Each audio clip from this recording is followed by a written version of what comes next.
A partir de agora, programa Seara Espírita. Sua sintonia com a paz. Realização: Departamento de Comunicação Social da Aliança Municipal Espírita de Barbacena. No ar, Seara Espírita. Bom dia, queridos amigos, ouvintes. Bom dia, nossos companheiros que nos acompanham pelo nosso canal Ame Barbacena no YouTube. Mais uma vez estamos aqui no programa Seara Espírita. E nesse dia chuvoso, um dia bem agradável aqui na nossa cidade de Barbacena. E hoje nós temos a presença do nosso querido amigo, companheiro do Doutrina Espírita aqui de Barbacena e região, Marcos Vaz de Belo, mais conhecido como Marcão. Dando um bom dia ao nosso querido Marcos. Seja bem-vindo, Marcos, pela primeira vez. Sim, bom dia aos ouvintes. E hoje nós vamos falar um pouquinho sobre as bem-aventuranças. E para isso, Mateus, no capítulo 5, versículo 4, evangelista Mateus, ele fala sobre os bem-aventurados, os mansos, porque herdarão a terra. O que significa isso, Marcão? Bom, Sidney, esse tema que a gente escolheu para reflexão, eu gosto muito do Sermão da Montanha de um modo geral. Quando nós precisamos falar do pensamento cristão, quando nós queremos compreender melhor o pensamento do Cristo, o Sermão da Montanha, de certa forma, resume a toda a filosofia cristã. Quer ajustar aí? Tá. Tanto que, se você precisar falar um não cristão sobre o pensamento do Cristo, você tem no sermão um bom resumo de tudo o que ele falou. Jesus, numa determinada ocasião, ele disse assim, resumindo os mandamentos, né? Amarás a Deus sobre todas as coisas e ao próximo como a ti mesmo. Nisso estão reunidos toda a lei e os profetas. Parafraseando aí o Cristo, a gente pode dizer que, se você quer entender o sermão, o pensamento do Cristo, leia o Sermão da Montanha. Nisso está resumido todos os evangelhos, né? E aí nós escolhemos um desses trechinhos do Sermão da Montanha, que é das bem-aventuranças, que são assim o alerta de Jesus, a abertura de todo o discurso do Sermão da Montanha.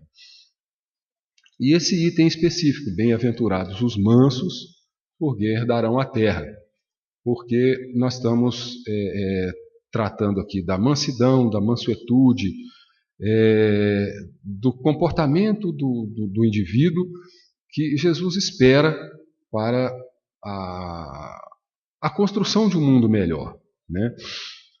Quando a gente pergunta, né, por que Jesus teria prometido a terra e não o reino dos céus, né? Nas bem-aventuranças ele faz várias promessas futuras para as pessoas, e uma delas ele promete a herança da terra, em contrapartida com o reino dos céus ou com outros valores, né? E o que ele queria dizer com isso? Será que é a terra física? Será que eu vou dar uma fazenda, vou dar uma grande propriedade? Bem pensado, né? O que Jesus queria dizer quando ele cita dessa maneira? Então, isso remete à questão de Moisés, né, e a terra prometida, por exemplo, que estava na cultura do povo hebreu de então, essa questão de ter uma localidade, um chão para morar, um pouso fixo, um sustentáculo para a sua atividade econômica, né? Então, a herança da terra, desde o tempo de Moisés, é algo muito consistente no pensamento do povo hebreu. Por isso que Jesus tinha que, né, atrair a atenção deles com uma coisa mais sólida do que simplesmente um reino dos céus que ainda estaria distante, né? Então, no caso, seria uma simbologia. Alguma coisa simbólica, né? A herança de alguma coisa... Não, seria o lado concreto, né? O lado concreto das promessas de Deus, porque Deus está olhando para as pessoas, né? Protegendo, cuidando, e não apenas uma coisa futura, distante e, digamos assim, só no campo da imaginação, alguma coisa concreta para eles terem uma razão a mais para perseverar no comportamento da mansidão, da mansuetude, né? Tem uma curiosidade sobre a trajetória de Moisés. é que ele, em verdade, ele não conheceu, não viveu na terra prometida. Ele conduziu o povo através do deserto e, ao se aproximar da cidade de Jericó, ele avistou a cidade ao longe, mas nesse intervalo ele acabou desencarnando, voltou para a vida espiritual, e as outras lideranças do povo hebreu que acabaram assumindo e dando seguimento àquela epopeia toda, né, da chegada na cidade de Jericó. E aí tem aqueles comentaristas, né, que, estudando o texto da Bíblia, dizem assim, mas isso aí, Moisés não conseguiu chegar na terra prometida porque ele teria desobedecido ao Senhor, né? Porque num determinado passagem bíblica lá, Deus teria dito a Moisés para ele falar com a pedra, e a pedra se abriria e liberaria água para o povo dele, né? Então, em vez dele falar com a pedra, ele bateu com o cajado, né? Então o pessoal pensa assim, ele desobedeceu o Senhor, ele não foi brando e pacífico, por isso ele não herdou a terra prometida, né? Mas não é bem assim não, gente. Nós temos que ver que Deus não pune, Deus não castiga. Nós temos que entender que a missão de Moisés era naquele campo educativo, né, de conduzir aquelas almas na crença do Deus único, na crença em um Deus protetor, num Deus ético, né? Nós vamos lembrar que as religiões antigas, elas não tinham esse princípio da moral e da ética como uma coisa essencial. Era aqueles sistemas primitivos de oferendas e sacrifícios em troca de proteção e até de favores. E Moisés propôs um Deus que era um um Senhor que cobrava um comportamento digno dos seus filhos, né? Os 10 mandamentos é todo um código de comportamento. E a gente vê que mesmo mais de 3, 4 mil anos depois dessa epopeia no deserto, né?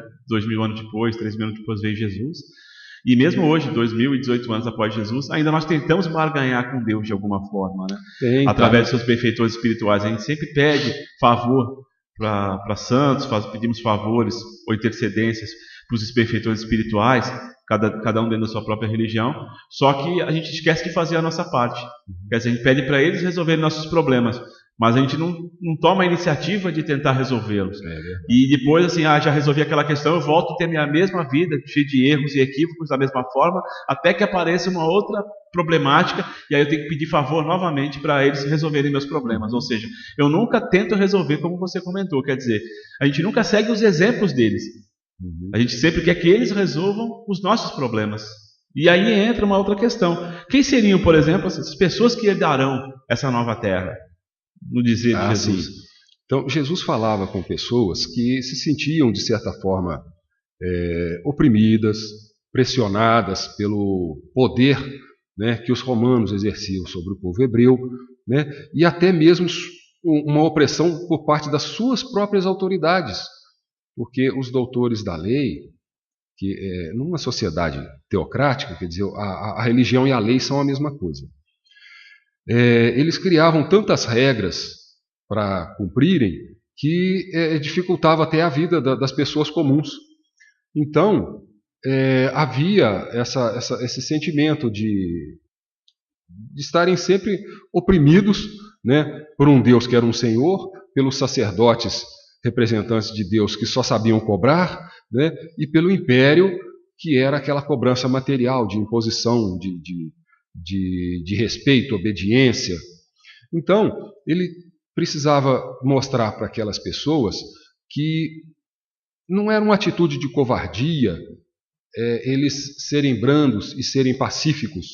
Ao contrário, né, a brandura, a passividade, era uma força que eles tinham para atravessar aquele período difícil de vida, para poder preservar todas as suas conquistas. Então Jesus falava aos mansos, aos brandos, aos pacíficos, que eles teriam a paciência e seriam os herdeiros, né, de um ambiente melhor para se viver. E é interessante falar sobre isso, da passividade, a pacificidade, porque uma das pessoas que mais trabalhou isso aqui no planeta Terra foi Gandhi, juntamente com Jesus, né? Gandhi conseguiu tirar um país inteiro que era a Índia do jugo da Grã-Bretanha na época, né, através da passividade, quer dizer, da não violência, da rinza. E ele sempre tem uma frase até em relação à bem-aventurança, porque muitas pessoas questionavam ele por que ele não era cristão, já que ele agia muito sobre os preceitos de Jesus, e ele falou: se subissem todos os livros da terra e sobrassem somente o Sermão da Montanha, não teria necessidade de existir mais nada. Então a gente vê que você ser cordial, você ser justo, você ser honesto com as pessoas, a gente só tem a ganhar, a gente não tem a perder. E aí entra uma nova questão, porque quais seriam essas virtudes que Jesus fala nas bem-aventuranças? Quais seriam as características das pessoas que vão herdar essa terra nova? Então, os mansos são justamente aqueles que preservam algumas virtudes, como a mansidão propriamente dita, né, a mansuetude, que é o comportamento não odiento, não rancoroso, um comportamento de amor, né, e paciência. Para a gente entender um pouquinho o pensamento do Cristo, nós vamos num outro versículo do próprio Sermão da Montanha, lá mais adiante, lá no item 22, né, desse capítulo 5, em que Jesus faz assim uma espécie de uma gradação, né? Deixa eu ler aqui o texto, que eu não lembro de cor. Ouvistes o que foi dito aos antigos: não matarás. Tá. E quem matar terá de responder em juízo. Então essa é a punição para quem matar. Eu, porém, vos digo: todo aquele que se encolerizar contra o seu irmão terá de responder em juízo. Ou seja, basta se encolerizar para já ser obrigado a responder em juízo. Aí ele continua: aquele que chamar a seu irmão raca estará sujeito ao julgamento do sinédrio. Né? Raca era aquela palavra do vocabulário hebreu que tinha um significado assim de desprezo. Né? O significado literal seria pessoa de cabeça vazia, uma pessoa sem miolo. Mas no sentido conotativo era uma pessoa desprezível. Então, se você demonstrasse desprezo para o seu semelhante, você já estaria condenado ao sinédrio. O que era o sinédrio? Se nós tínhamos lá o juízo que ele falou aqui, não matarás, quem matará tem que responder em juízo, eram aqueles tribunais que estavam em todos os lugares onde os doutores da lei faziam, né, as suas interpretações da lei e julgavam as pessoas. O sinédrio era aquele escalão superior, era como se fosse um supremo tribunal para lidar com questões da lei judaica. Aliás, da lei do povo hebreu. Né? Ainda não tínhamos aí a tradição, ainda não tinha construído, né, o judaísmo. Aí aquele que lhe chamar louco, né, terá de responder ao julgamento da geena de fogo. Então, se você simplesmente chamar uma pessoa de louca, de doida, você já tem uma condenação ainda maior, que é a geena de fogo, que outras bíblias, outras traduções traduziram por inferno. O que quer dizer isso? Porque Jesus ele atribui uma condenação mais severa a um delito que aparentemente é menos severo. Né? Dá uma condenação mais suave, né? O julgamento, o responder em juízo para quem matar, para quem se irar contra o seu semelhante, e um julgamento no sinédrio e outra vez na geena de fogo para quem cometeu um delito ainda mais brando. Né? Jesus gostava de imagens fortes para fixar na mente das pessoas o seu entendimento, o seu pensamento. Então ele quis dizer com isso que o comportamento raivoso, o comportamento de ira, o comportamento de cólera é alguma coisa ruim no indivíduo. E mesmo que ele não exteriorize isso em forma de violência ostensiva, ele está produzindo o sentimento de cólera, o sentimento de ira. E Jesus queria condenar esse sentimento de ira nas pessoas.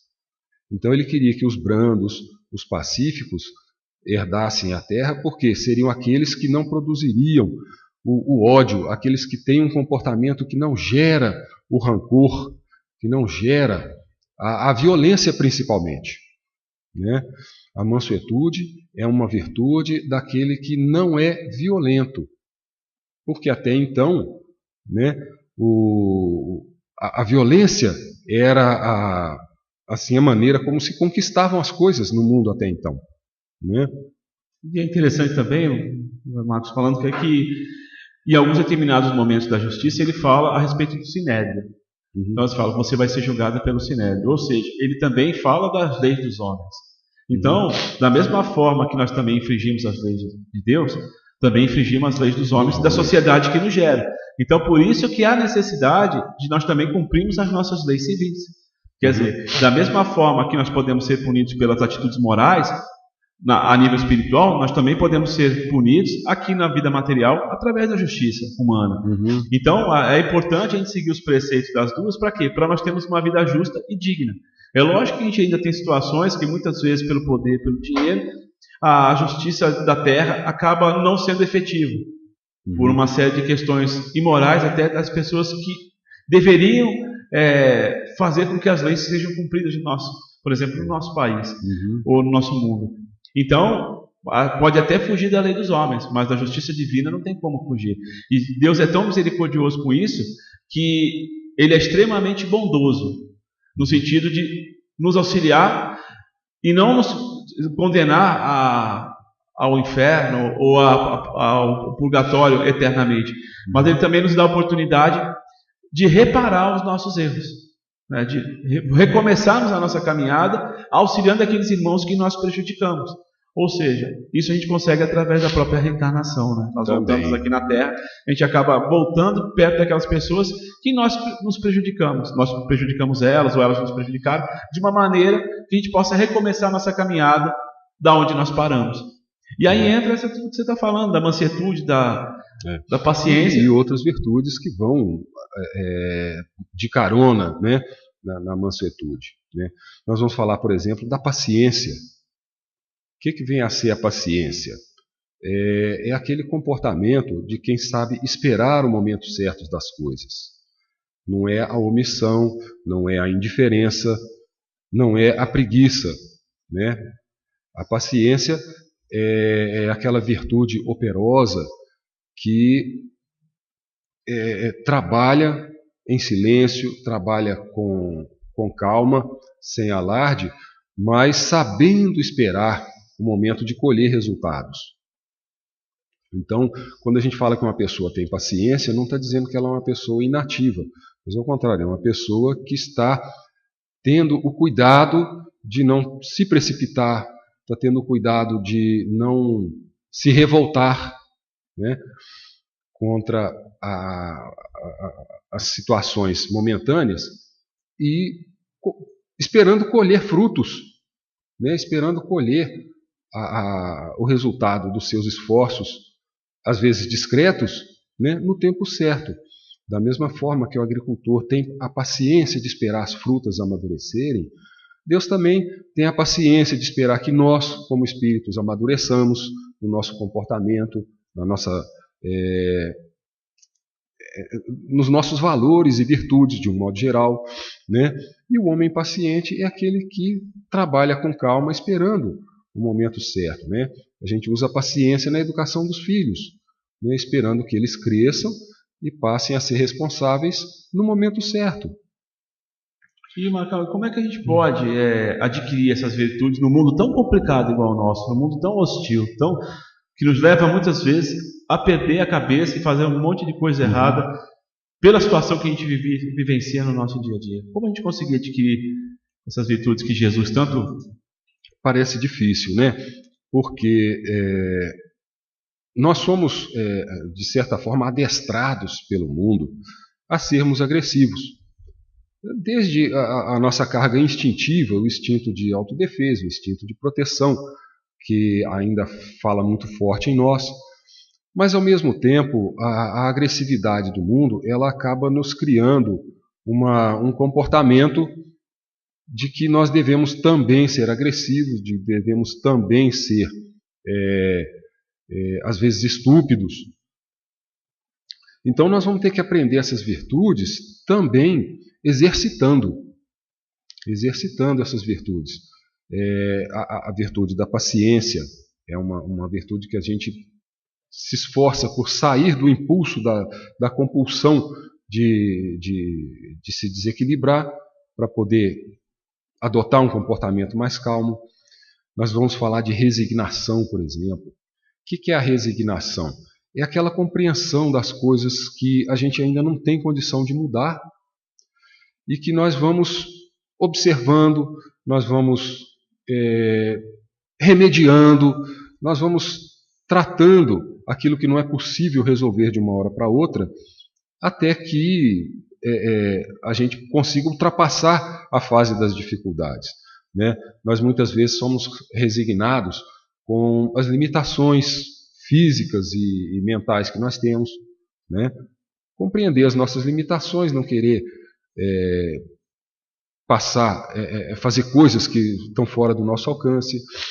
Às vezes nós temos que ser resignados com a nossa situação econômica, né? É claro que todo mundo tem o direito de buscar a prosperidade, de se esforçar por progredir, mas enquanto isso não é possível, sejamos resignados com aquilo que Deus nos deu, né? Como dizia Paulo, né? Contentai-vos com o vosso soldo, né? Porque de certa forma a providência divina, ela nos coloca na Terra em situações que são importantes para nós. A situação econômica, o trabalho principalmente, eu sempre observo isso. São oportunidades de crescimento espiritual também, né? Muitas vezes nós somos colocados num trabalho em que temos uma contribuição importante a dar à comunidade e nós não devemos nos limitar a cumprir apenas a nossa obrigação, mas preocupar em sermos úteis, em servir ao semelhante, como Jesus serviu, né, as pessoas. Às vezes no meu trabalho, os colegas fazem assim: o Marcão tem muita paciência. Aí eu falo com ele: não se iludam não, gente, eu não tenho paciência, eu sou controlado, né?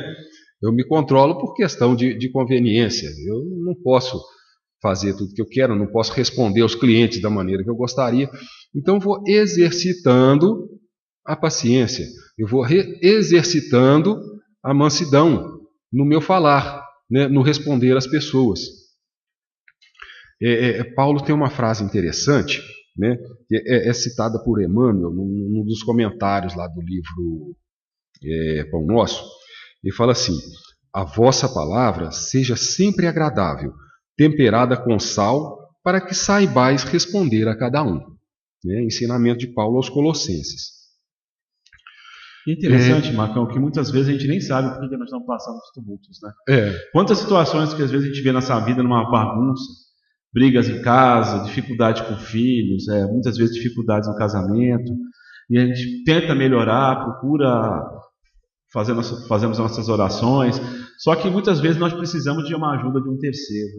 Uhum. E aí muitas vezes a gente usa a religião nesse sentido, no sentido de nos fortalecer, nos amparar, até de pegar esses instrumentos ofertados por Jesus, principalmente no sentido das bem-aventuranças, para a gente poder amenizar os dramas que nós temos no nosso dia a dia, mas muitas vezes nós também temos a necessidade de procurar um profissional da área. Então, muitas vezes a gente é obrigado ou necessário procurar um psicólogo, um psiquiatra, um terapeuta, exatamente para achar o que está de errado em nossas vidas, o que está de errado em situações que nós estamos vivenciando, que tudo aquilo que a gente tenta fazer não dá certo. Então, nós também temos que usar os recursos da Terra para podermos lidar com esse mundo hostil que a gente vive hoje. Porque hoje nós sabemos que a depressão é o mal do século. Então, assim, a depressão está atingindo uma proporção descomunal de pessoas, seja por perdas afetivas, seja por perdas financeiras, seja por perda de pessoas amadas, seja por frustrações que não conseguirem aquilo que elas gostariam de ter, e aí se revoltam com Deus e se revoltam com o mundo. Então, muitas vezes hoje nós estamos vendo pessoas perdendo as estribeiras, muitas vezes partindo até do próprio suicídio, como uma tentativa desesperada de tentar sair das suas aflições, dos seus dramas, sendo que muitas vezes as ferramentas estão muito próximas delas, né? Através do Evangelho de Jesus, ou através dessas terapêuticas que hoje tem centenas de profissionais qualificados nas cidades. As próprias prefeituras muitas vezes oferecem serviço gratuito através dos CRAS, através de postos de saúde. Ou seja, nós temos como tentar achar uns recursos para podermos lidar com os dramas do nosso dia a dia também. Mas a gente tem que sair do comodismo e nós temos que partir para a ação, no sentido de buscarmos as alternativas para mudar essa situação, né? E aí Jesus fala muito sobre isso também, para a gente sair da zona de conforto, né, Marcão? Fala no sentido de a gente ser paciente, ser brando, ser humilde, mas nós não sermos relapsos com as coisas também, né? Exatamente. A mansidão, a mansuetude, elas não são acomodação, né? Não significam o deixe estar. Significa você não produzir sentimentos ruins, né? Você citou aí esses males do mundo moderno, como a depressão, né, síndrome do pânico e outras doenças psicológicas, comportamentais, né? Muitas vezes a gente é tão agredido ou se sente tão agredido pelo meio externo que vai criando esse condicionamento defensivo, vai criando um mecanismo de autoproteção, né? E às vezes requer também a ajuda da ciência médica, né? Dos psicólogos, como você citou, para ajudar a pessoa a vencer aquelas limitações, aqueles condicionamentos que o induzem, né, a estar sempre falando as coisas indevidas, a sentindo as coisas de modo impreciso, né, às vezes percebendo o mundo mais agressivo do que ele realmente é. Com essa orientação de Jesus pela mansuetude, né, nós vamos observar que ele queria que as pessoas passassem a sentir, né, intimamente, internamente, mais amor pelo seu semelhante, a sentir sentimentos mais enobrecidos, em vez de produzir sentimentos de raiva, de ódio, de rancor, né? Então, quando a gente convive com um meio assim áspero, há uma tendência de nós produzirmos pensamentos de raiva, de revolta, e pelo fato de não podermos extravasar isso aí, pela conveniência, né? Como eu citei na questão do trabalho, você não pode falar o que quer, porque senão você perde o emprego, né? Na família você não pode falar tudo o que quer, porque você não se cria o caos, você às vezes tem que calar. Então, a pessoa muitas vezes ela cria um pensamento de raiva, de intemperança, de impaciência, e depois tem que reprimir esse pensamento, tem que calar, né? No dizer popular, tem que engolir, não é isso? Então, esse fato de você gerar a carga deletéria do rancor, da revolta, da mágoa, e depois ter que trancá-la dentro de si, você fica, né, com essa carga interna. Então, isso acaba fazendo mal para as pessoas, acaba criando, né, uma carga fluídica, né, no nosso perispírito, na distribuição das nossas energias internas, que acaba fazendo mal, né, e desemboca muitas vezes doenças orgânicas, né. Um caso extremo é o próprio câncer, né, que é o acúmulo de toxinas, né, tão grande que chega a causar, a transbordar do psiquismo para o corpo na forma de um tumor, né? Então a receita de Jesus não era apenas da gente reprimir o mal em nós, mas de nós sermos brandos, ou seja, produzirmos pensamentos bons, de sentirmos as coisas com mais brandura mesmo, para não termos que depois frear os nossos impulsos. Então, muitas vezes o mal que nós criamos para nós, ele é fruto disso, de nós gerarmos o mal e depois temos que guardar ele conosco, né? Então a receita não é extravasar o mal, não é xingar, não é esbravejar, não é ter alguém em quem descarregar a nossa ira. Ao contrário, é nós aprendermos a viver não produzindo sentimentos de ira, né, para não sermos condenados ao sinédrio e à geena de fogo, como citou Jesus, né?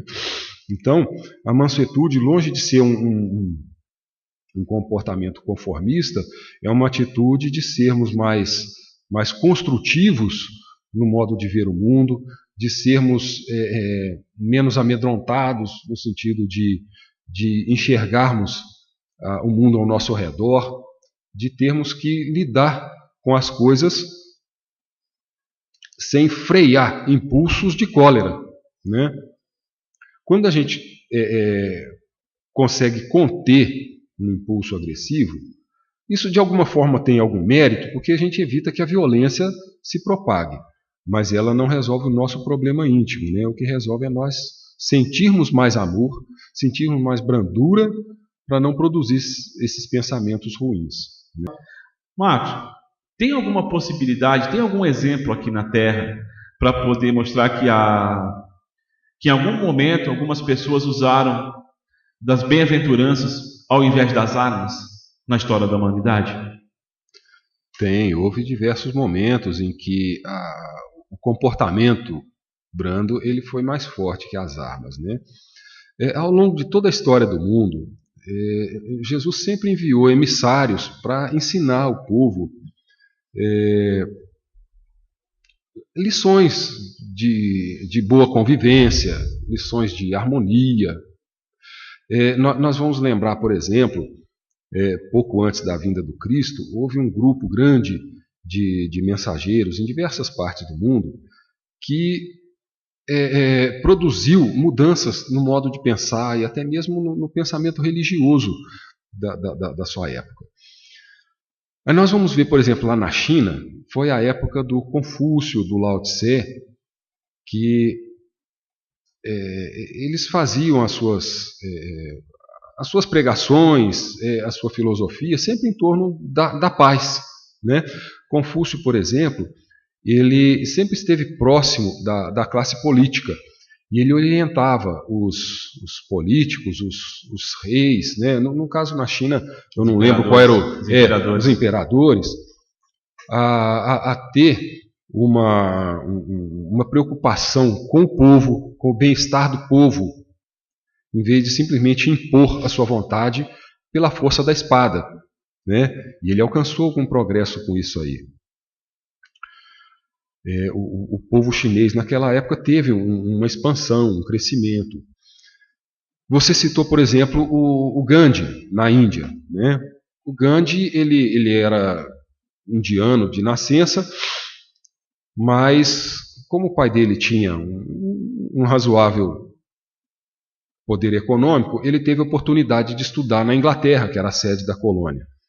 Então, lá na Inglaterra, ele teve também a oportunidade de ler o Evangelho, de conhecer mais de perto o cristianismo, e ele se surpreendia como que os cristãos tinham um comportamento tão agressivo e tão hostil, tendo aqueles ensinamentos como base da crença religiosa deles.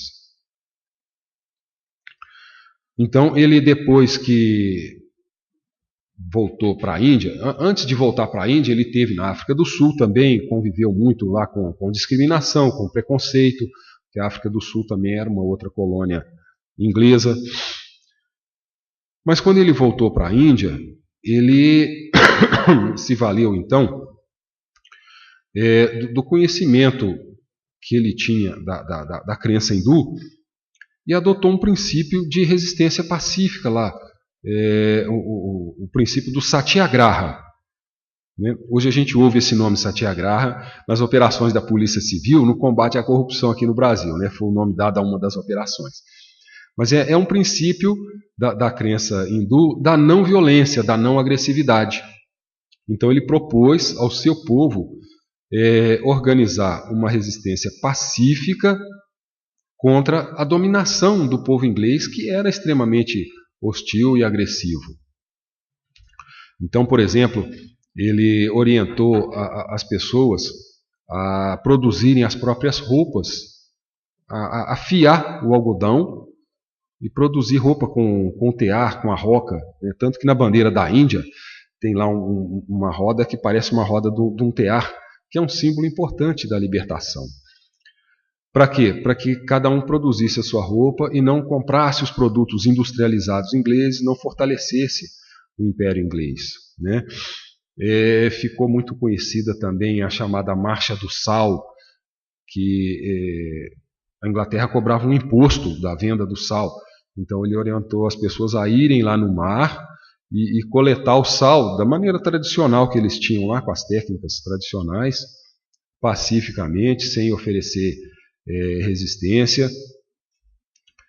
E ainda que fossem agredidos, né, pelas autoridades, eles também não responderam às agressões. Nós temos aqueles episódios em que o próprio Gandhi sofreu agressões físicas, né, por conta de policiais, e teve uma ocasião, inclusive, né, que um policial bateu nele várias vezes, ele caiu no chão, levantou, e aí o policial pergunta: quem foi que te ensinou a ser assim tão covarde? Aí ele responde, né, aponta para o peito do moço lá, fala: foi esse que está aí, ó, pendurado no crucifixo do seu pescoço. Né? Ele trazia um crucifixo com a imagem do Cristo. Aí o policial se sentiu desarmado naquela situação. Então nós observamos aí que o comportamento pacífico, né, uma resistência pacífica, acabou sendo mais forte que um confronto de armas, né? Que um confronto armado certamente a Inglaterra levaria vantagem. É interessante nisso, né? Porque a gente pode usar também um pouco desse exemplo na nossa própria situação atual, né? Uhum. Nós estamos vivenciando hoje, né?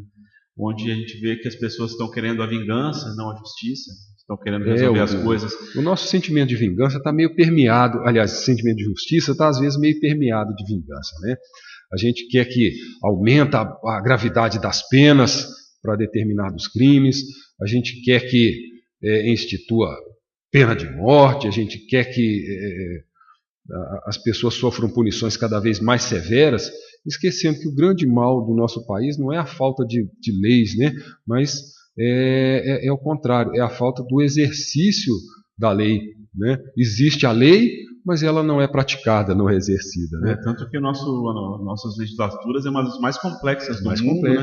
E mesmo assim a gente tem dificuldade de enfrentar a fila do ônibus, a gente tem dificuldade de enfrentar uma fila no banco, a gente sempre quer tomar vantagem, a gente sempre pede para uma pessoa que está lá na frente pegar nossas coisas e pagar nossas contas, ou seja, nós cobramos o exemplo do outro, só que nós não fazemos a nossa própria parte. Então não vai existir lei no mundo, não vai existir gravidades, leis mais graves, mais fortes, porque nós não mudamos o nosso comportamento, a nossa atitude. Então o problema não é a legislação, o problema é só a nossa conduta no nosso dia a dia, a nossa conduta moral, que não faz com que a gente progrida e muitas vezes o nosso país está do jeito que está, porque nós não fazemos a nossa parte, né? E nós queremos que os outros façam coisas que nós não fazemos, porque a gente está sempre querendo tirar vantagem, sempre é o nosso benefício. Muitas vezes a gente pede a pena de morte para as pessoas. Só que, e quando for um parente nosso, um filho, um irmão, um amigo, que cometeu um desatino, será que nós vamos querer a pena de morte para ele também? Ou só para o próximo? Então a gente tem que tomar muito cuidado com isso, porque por isso que Jesus falava muito na misericórdia, porque da mesma forma que os outros erram, nós, ou os nossos muito próximos, podem errar também. E da mesma forma que a gente exige a justiça feroz para o próximo, os outros também podem querer a justiça feroz para nós.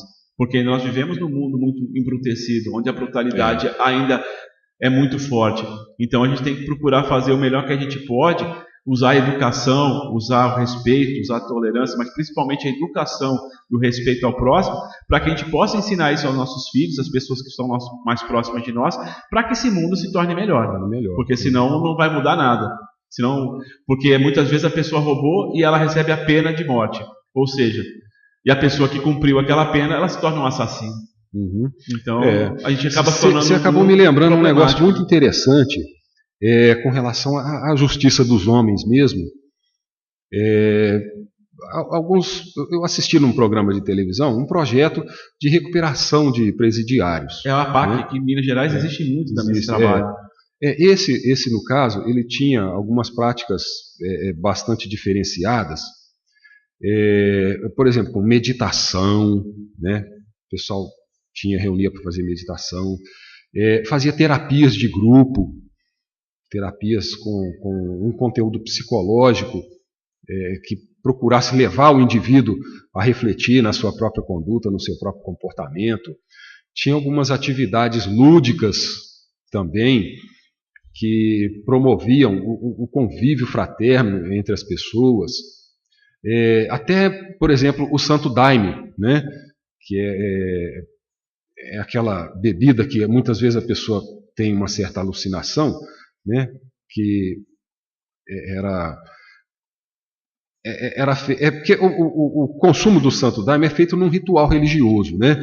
Então a pessoa toma aquilo ali e tem a cantoria, tem aquelas orações e tal, e a pessoa vai tendo, às vezes, visões de coisas, né, religiosas, enfim. Então, não é que a droga tem o poder de transformar a natureza do indivíduo, não.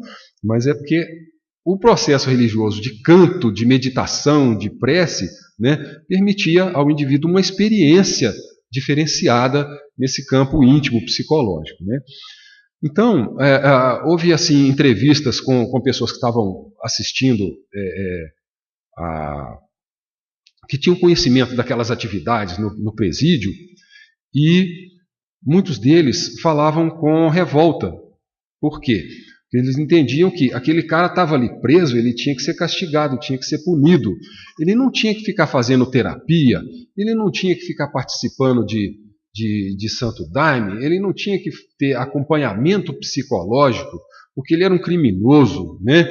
Ele matou, aí a entrevista lá, uma pessoa que teve um parente morto por um presidiário, falou: olha, porque ele matou o meu irmão nunca mais vai voltar, e agora ele está lá fazendo terapia de grupo, né?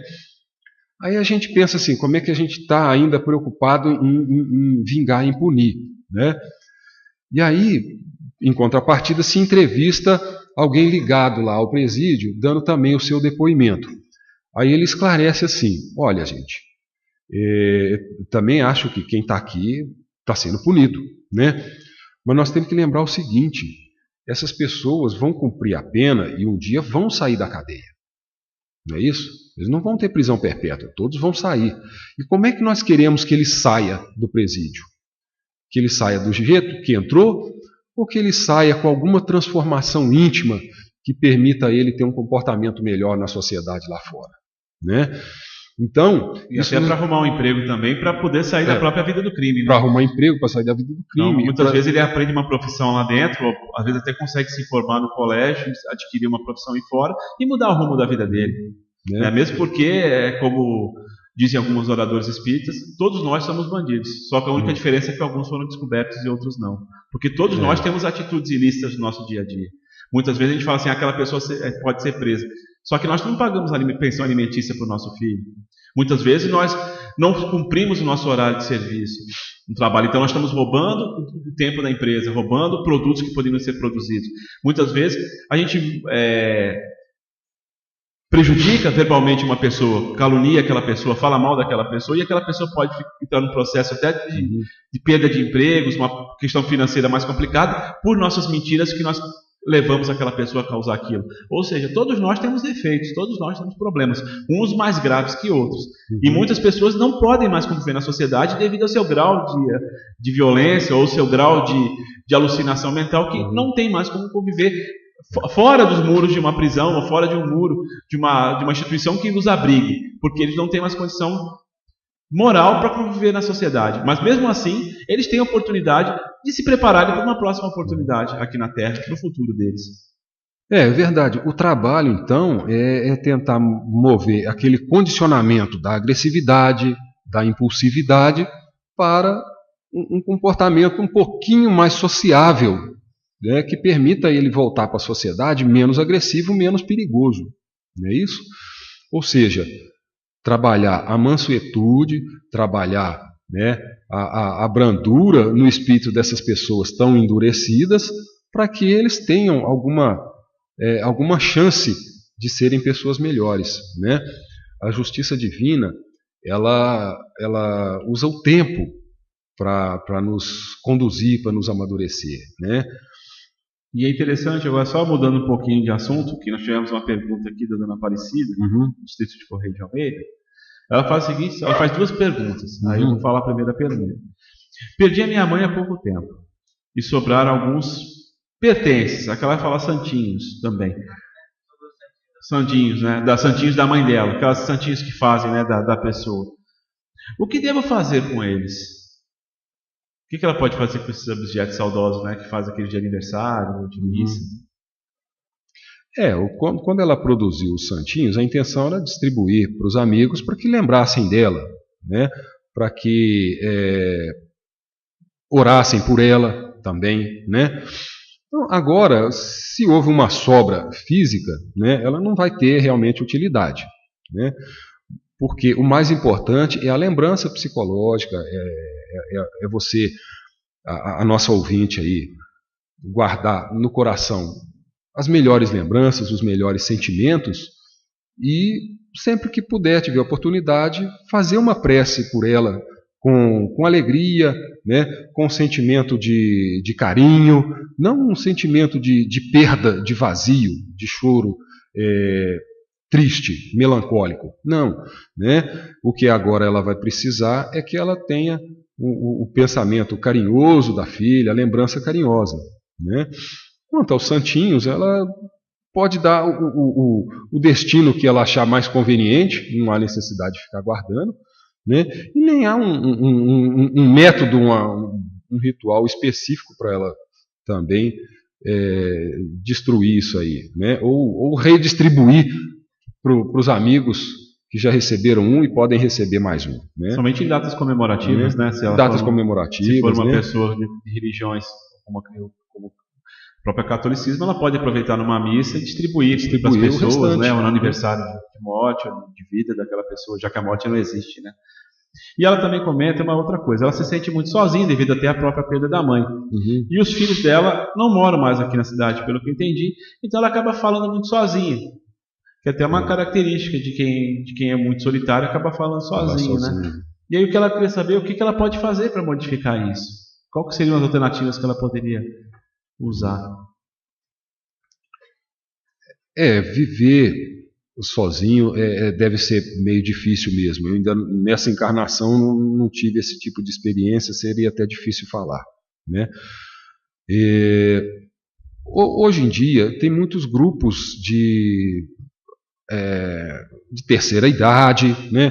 Grupos de ajuda mútua, né? Ou o próprio grupo religioso de que ela faça parte, procurar estreitar contato com os companheiros de fé, né? Se ela não for do meio espírita, se for católica, por exemplo, né? Saber os horários que tem os encontros do grupo religioso e participar para conviver com as pessoas. Né? Muitas das atividades religiosas hoje são feitas justamente por pessoas que têm maior disponibilidade, porque os filhos já cresceram, né? Já saíram de casa, e aí reúne com esse grupo para grupo de oração, né? O grupo da costurinha, né? Tem alguns grupos que costuram enxoval, né? Tem a turma da ginástica da terceira idade. Eu não sei o que ela vai ter disponível próximo da residência dela, mas o importante é ela descobrir oportunidades de convívio com as pessoas, principalmente de fazer alguma coisa que seja útil. Não é isso? Quando nós conseguimos nos sentir úteis à sociedade em que vivemos, isso nos traz uma sensação de bem-estar muito grande. E aí a gente vê isso muito hoje com as pessoas que se aposentam, né? Uhum. Porque hoje as pessoas se aposentam, mas tem uma qualidade de vida excelente, quer dizer, tem muita vitalidade, tem uma saúde muito boa. Então, muitas vezes fica parado em casa vendo televisão ou na praça jogando conversa fora, podendo ser utilizado esse potencial, esse conhecimento, essa força de disposição física que ainda existe, para fazer o bem para ela e para o próximo. Então, como você bem falou, pode ser usado para grupos de caridade. Muitas vezes eu tenho uma habilidade manual, então eu sou engenheiro, sou eletricista, sou mecânico, sou pintor, então eu posso ajudar creches, posso ajudar asilos, posso ajudar orfanatos, independente da religião. Hoje existem grupos interreligiosos na maior parte das cidades onde se reúnem para fazer costura, fazer almoço fraterno para as pessoas, ajudar alguma instituição religiosa no sentido até de limpeza e higiene, ou então montar grupos de assistência a famílias carentes, ou então até grupos de convívio mesmo, no sentido de criar alguns vínculos para poderem fazer algumas atividades juntas, viajar, né? Hoje já tem uma facilidade muito grande de fazer excursões até para a terceira idade. Então, o importante é, como você falou, a gente ser útil o tempo inteiro e não ficar esperando a morte chegar, porque a morte não existe. Então a gente vai ficar nessa inércia, deixando uma oportunidade riquíssima de conviver com outras pessoas que às vezes têm problemas muito maiores do que os nossos e muitas vezes até parecidos, e que juntos é muito mais fácil a gente resolver os problemas do que sozinho. E muitas vezes também ajudar até através de um psicólogo, de um acompanhamento médico, para poder sair desse princípio de depressão, dessa inércia, para a gente poder tocar nossa caminhada juntos. Mas o importante é o quê? A gente ser útil. Porque isso Jesus mostrou na casa do caminho, né? Quando Jesus já tinha sido assassinado pelos romanos, a mando dos judeus, os seus seguidores montaram uma casa de caminho, uma casa de acolhimento em Jerusalém para acolher aquelas pessoas necessitadas que estavam lá. E muitas das pessoas que tinham condições financeiras ou não tinham problemas daqueles acabavam morar junto ali para poder ajudar aquelas pessoas necessitadas. Ou seja, oportunidade de a gente ser útil a gente tem todos os dias, só depende de nós. E agora eu peço para as últimas mensagens, Marcos, para a gente terminar o programa. O encerramento, né? Seu encerramento e as suas colocações finais. Bom, lembrando então o ensinamento de Jesus, que os mansos herdarão a terra, esse comportamento brando, esse comportamento de mansuetude que nós devemos exercitar em nós, ele tem essa finalidade de criar à nossa volta um mundo mais agradável de se viver, né? A gente vai notar que o comportamento que nós temos, ele se reflete à nossa volta, ele induz outras pessoas a se comportar de modo também parecido, né? E nós vamos lembrar que nós estamos aí numa fase de transição do planeta em que o terceiro milênio nos promete muita coisa nova, muita coisa bonita, nos promete um progresso espiritual, moral muito grande. Mas nós só vamos poder usufruir desse progresso se nós tivermos um comportamento compatível com esse mundo que nós sonhamos. Nós só vamos construir, alcançar o terceiro milênio, ele não vai ser imposto de cima para baixo, mas ele vai ser construído pelo nosso comportamento, na medida em que nós formos mais brandos, mais pacientes, mais amorosos, mais solidários uns com os outros, né? Então, a herança da terra que nós vamos colher é essa terra melhor, na medida em que nós formos realmente merecedores de um mundo melhor, né, pelo nosso comportamento. Eu agradeço a atenção dos ouvintes, né, e devolvo a palavra aí ao pessoal da rádio. Então, gostaríamos de agradecer a todos. Você ouviu o programa Seara Espírita, realização do Departamento de Comunicação Social da Aliança Municipal Espírita de Barbacena. Seara Espírita.